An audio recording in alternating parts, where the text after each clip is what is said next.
Et voilà, ça y est, épisode numéro 100. Ça fait déjà 100 jours qu'on est ensemble, depuis le 9 avril. Et j'ai décidé, pour l'occasion, de fêter ça avec un contenu un peu particulier, car j'ai également fini de lire, il y a quelques jours, mon 200e livre, depuis que je me suis lancé dans l'aventure de ce projet, il y a un peu plus de 2 ans. Et forcément, en 200 lectures, j'ai appris des tas de choses qui ont complètement changé ma vie, en fait. Donc j'ai 2 objectifs aujourd'hui. J'ai réuni les 7 leçons les plus importantes que j'ai apprises en 200 lectures et plus de 2 ans de travail sur moi-même. Je vais te les partager. J'espère que ça va pouvoir t'inspirer. Et deuxième objectif, je le garde pour la toute fin. C'est une petite surprise pour fêter le 100e épisode. Donc reste bien jusqu'au bout. C'est parti, on attaque avec la première leçon qui est fortement liée avec la philosophie stoïcienne et qui a fait une grande différence dans ma vie. Cette leçon, c'est tout simplement d'accepter les choses que je ne peux pas contrôler et de me concentrer uniquement sur ce dont je peux avoir une influence. C'est vraiment la base du stoïcisme en fait, de savoir faire la différence entre les deux et de ne se soucier que de ce qui est dans notre sphère de contrôle en fait. Et ça a été super important pour moi de travailler là-dessus. J'insiste sur la notion de travail parce que tu n'appliques pas ce type de philosophie en un claquement de doigts.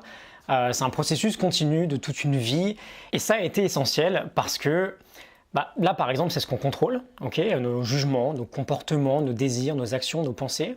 Là, c'est ce qu'on ne contrôle pas, ce que pensent les autres, la politique, les aléas du quotidien, etc. Et ce qui est marrant, c'est que de base, on dépense beaucoup d'énergie dans les 2 cercles, mais surtout dans celui où on ne contrôle pas. On pense que c'est toujours la faute des autres, on ne comprend pas pourquoi un tel réagit comme ça, on surveille notre réputation. Et quand on apprend à bien dissocier les deux et à porter notre attention uniquement sur notre sphère de contrôle, toute l'énergie dépensée inutilement ici, elle va être disponible pour être dépensée ici. Et donc premièrement, on ne se soucie plus de ça, donc on est plus heureux, on a une plus grande tranquillité d'esprit.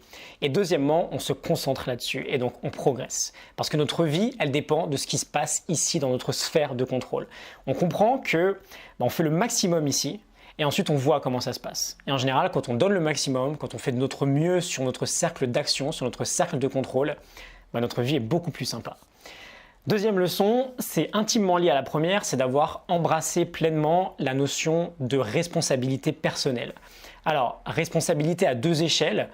À une échelle déjà très macro, la grande image, je suis pleinement responsable de ma vie, j'en fais ce que je veux, je peux devenir qui je veux, je peux changer mon quotidien.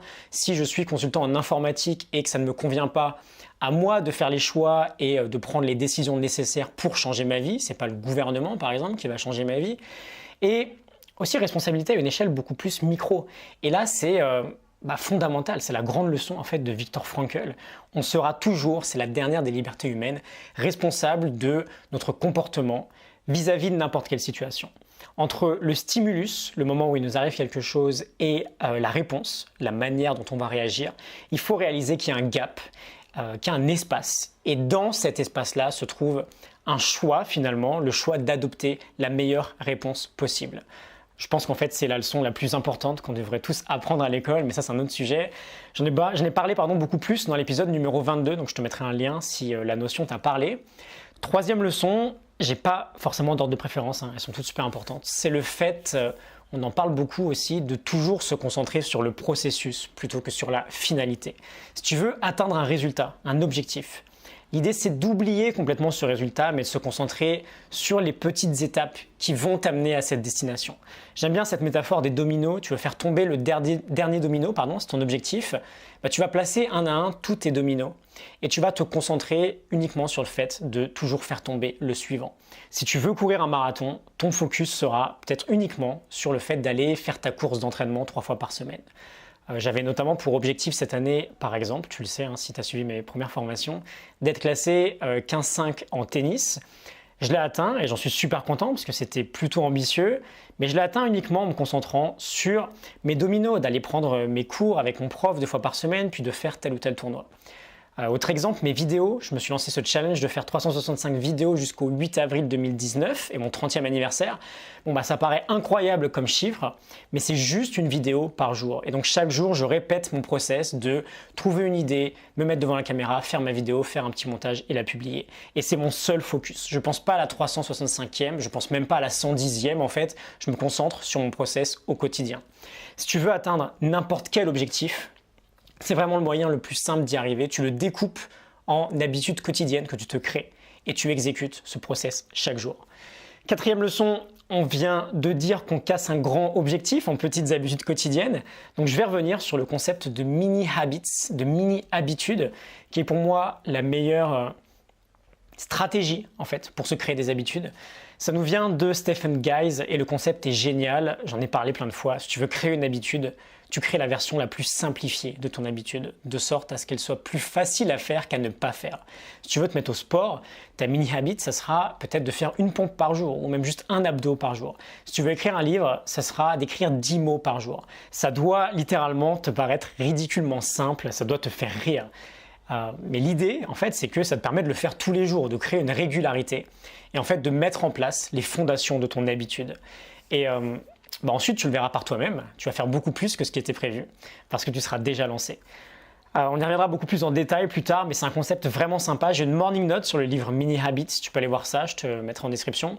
Tu veux créer une habitude, tu la simplifies au maximum et tu le fais tous les jours. Cinquième leçon, donner la priorité à son sommeil. Si tu me connais un peu, j'ai toujours eu, surtout durant mes années d'études, mes 3 premières années de salariat aussi, un sommeil absolument chaotique. Je me levais quasiment une nuit sur 2 pour regarder la NBA. J'avais un décalage énorme entre mes nuits de semaine et mes nuits de week-end.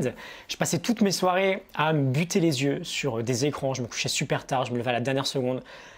Bref, je ruinais mon sommeil vraiment, comme beaucoup le font sans trop s'en rendre compte. Et la finalité de tout ça, c'est que j'avais un niveau d'énergie extrêmement bas.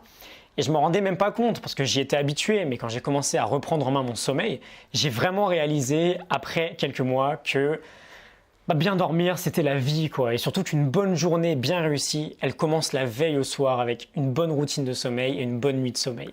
Et parfois on n'y pense pas, mais quand on fait une priorité de l'idée de mieux dormir et de dormir plus, on résout un tas de problèmes dans son quotidien parce que c'est évident, sans énergie, on ne fait pas grand-chose. J'ai une playlist avec des vidéos sur le sommeil, si tu veux aller un peu plus loin. 6e leçon, se créer sa propre boîte noire. J'en avais parlé dans le tout premier épisode de cette série, c'est marrant, le concept de black box thinking, le fait de devenir résilient. Je reviens là-dessus pendant une petite minute, c'est vraiment une leçon super importante. Je parle de boîte noire parce que l'industrie aéronautique fait ça très bien. Chaque accident est analysé à 150 000% de sorte à tirer les conclusions nécessaires pour qu'on ne reproduise pas 2 fois le même accident d'avion. Et cette industrie de l'aéronautique, elle est résiliente parce qu'elle se sert de l'échec pour apprendre de ses erreurs et pour progresser. Et on peut, nous aussi, à notre échelle, se créer une boîte noire dans notre vie de sorte à embrasser l'échec et à le transformer en quelque chose de positif. Et l'état d'esprit qui en résulte, c'est vraiment... ça change la vie en fait, parce que plus rien n'est un échec.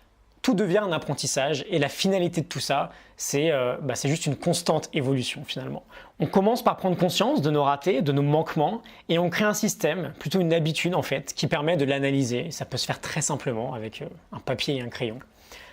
Créer une boîte noire finalement, c'est ça, c'est juste prendre l'habitude de systématiquement analyser ce qui n'a pas fonctionné ou ce qui ne fonctionne pas dans notre vie, que ce soit quelque chose qu'on a raté, qu'on a manqué ou un petit bug que l'on a dans notre quotidien et d'en tirer quelque chose de positif pour progresser.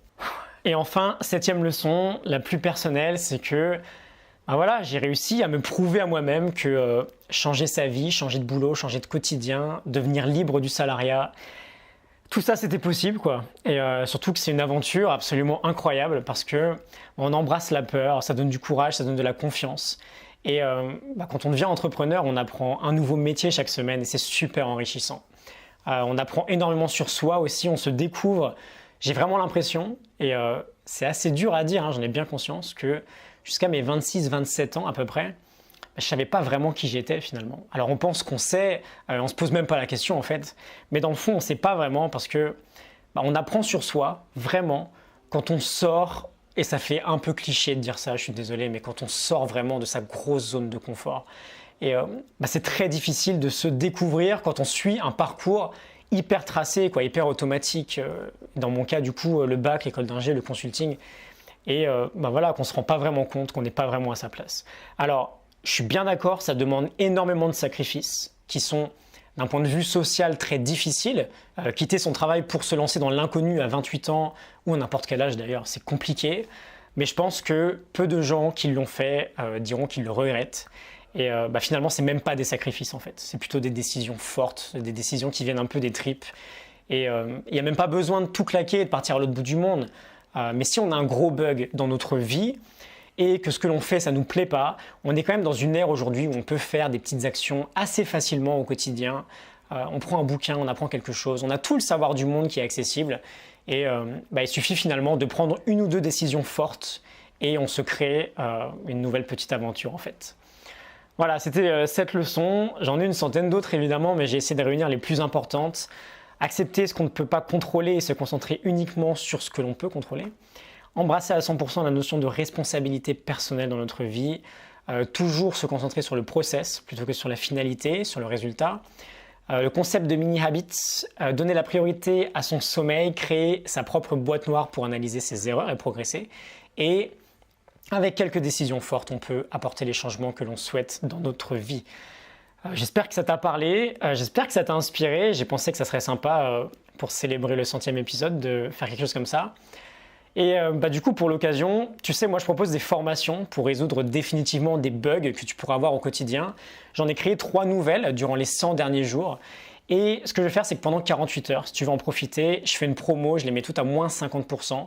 Donc jusqu'à jeudi soir, 22h. Ça peut-être être une superbe occasion de travailler sur toi. En plus, c'est l'été, beaucoup sont en vacances. C'est vraiment la période où on peut se donner une sorte de boost de confiance en bossant sur certains de nos problèmes ou certains aspects de notre vie. Je te mets tout ça en description, tu iras voir. La première, c'est Journée chef-d'œuvre.